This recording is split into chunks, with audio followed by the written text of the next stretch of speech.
Hola, bienvenido a esta nueva tutoría. Recíbela y llévala también en tu dispositivo móvil o tableta. Recuerda, esto es tutorías.co. Comillas. Un libro nuevo alegra los labios. Un buen libro alimenta la creatividad y un gran libro ennoblece el alma. Comillas. Como se observa en la figura, el ejercicio planteado consiste en crear un programa que permita realizar conversión entre distintos tipos de datos. Se plantea la solución en un programa de 48 líneas. En la línea 4 se importa la librería foundation.h. Esta librería contenrá funciones básicas a usar. También se pueden importar librerías de C y C++. Veamos rápidamente la función ejecutar, línea 17 a 40. Esta función entonces se encarga de realizar distintos tipos de conversión de datos en Objective-C. Vemos un ciclo do while, entonces mientras la opción sea diferente de 5 ingresará a este ciclo do while. En el ciclo mostramos un menú con 5 opciones. Entonces vamos a capturar lo que el usuario ingrese, eso se hace en la variable opción. Y luego le pedimos al usuario que ingrese un número y lo almacenamos en la variable número. Con esto entonces a ese número que el usuario ingresó vamos a hacerle una conversión según la opción que haya ingresado. Si el usuario ingresó por ejemplo la opción 3, quiere decir que va a convertir a flotante ese número que ingresó. Entonces vemos que para convertir a flotante se hace un casting, es decir, antes del número se precede entonces entre paréntesis el tipo de dato al cual se va a convertir, en este caso flotante. Y de ese modo se realizan casting entre tipos de datos numéricos en Objective-C. Le invitamos a visitar la tutoría conversión de datos en Turbo-C. Allí se explica más detalladamente esta función, es decir, el uso del ciclo de la sentencia switch y cómo se muestra información y se convierte entonces los datos. La sintaxis es similar, solo que en Objective-C usamos NSLog para mostrar información por pantalla, que reemplaza a printf de Turbo-C. Vemos entonces la estructura general de un programa orientado a objetos. Recuerde que la programación orientada a objetos es un paradigma de programación que permite solucionar problemas de la vida real usando clases. Las clases se componen de atributos y comportamientos. Entonces una vez se definan las clases, se deben instanciar objetos de esta clase. Así, por cada objeto será entonces objetos diferentes, ya que los atributos serán diferentes a pesar de que reutilice la misma clase.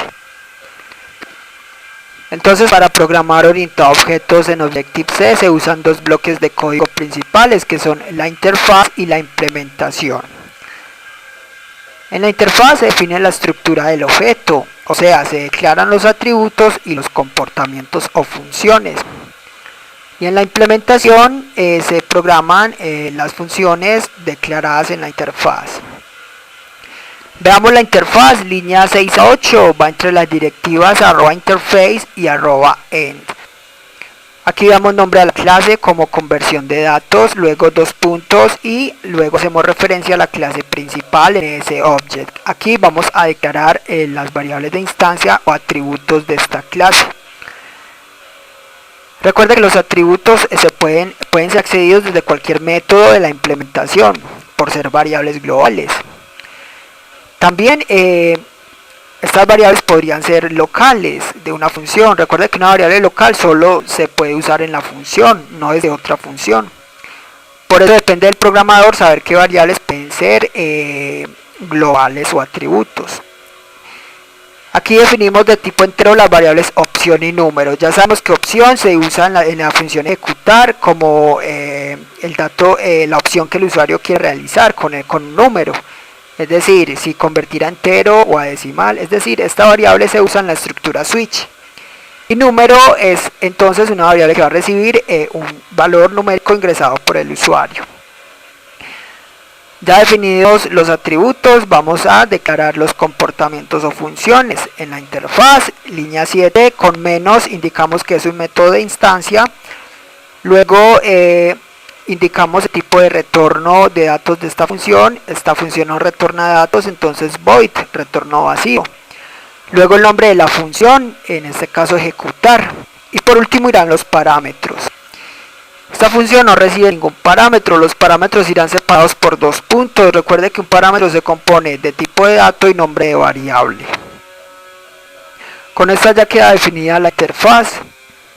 El compilador ya sabrá la memoria a reservar. Veamos ahora la implementación, que está entre la línea 10 a 40. La implementación va entre las directivas @implementation y @end. Internamente el compilador lo que hace es importar la interfaz. Para poder programar una función, esta previamente debe haber sido declarada. Entonces hay una función especial, línea 11 a 15, es el método init. Este es el constructor por defecto de cualquier clase. El constructor se invoca cuando se instancian objetos de la clase, entonces en la línea 44 observamos que se invoca el constructor init. Y se encarga esta función de inicializar las variables de instancia. Para este caso no es necesario inicializar ni opción ni número, ya que en la misma función ejecutar se inicializan. Esta función no es necesario declararla a menos que se sobrescriba, es decir, que el método constructor init reciba parámetros.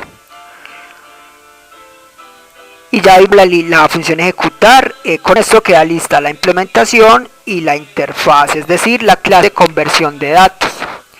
Ya se pueden instanciar objetos de esta clase para usarla. Entonces, si usted tiene más funciones o más clases que usen esta función, o mejor, si usted desea programar más clases que usen constantemente una clase ya definida, es más recomendable programar la interfaz en un archivo con extensión .h, la implementación en otro con extensión .m, y luego importar estos archivos en el archivo de la clase que los vaya a usar, para no tener que copiar y pegar la interfaz y la implementación en cada parte que lo use, como en este caso.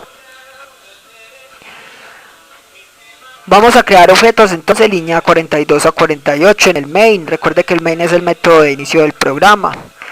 Primero creamos un puntero de la clase conversión de datos, línea 44, con asterisco se indica, luego el nombre del puntero llamado bj.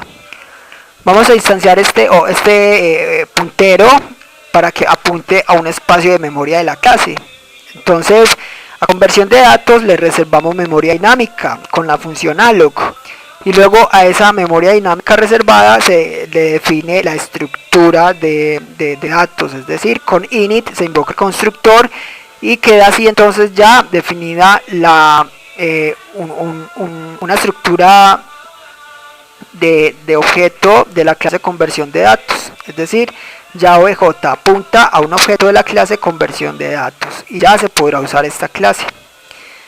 Entonces línea 45 entre corchetes, hacemos referencia al puntero bj y luego invocamos la función ejecutar. Esta función no recibe parámetros. Con esto el compilador salta de la línea 45 a la línea 17 y resuelve así el problema planteado. Por último, línea 46, release es un método que se encarga de liberar memoria dinámica creada. Esta fue la tutorial ejercicio, crear un programa que permita realizar conversión entre tipos de datos. Repasa la teoría, resuelve nuestro test y practica un algoritmo en el tablero. Si esto te gustó o no, te invitamos a discutirlo y valorar la experiencia de esta tutoría. Recuerda, esto es tutorías.co. Trinamos como @tutorías, posteamos en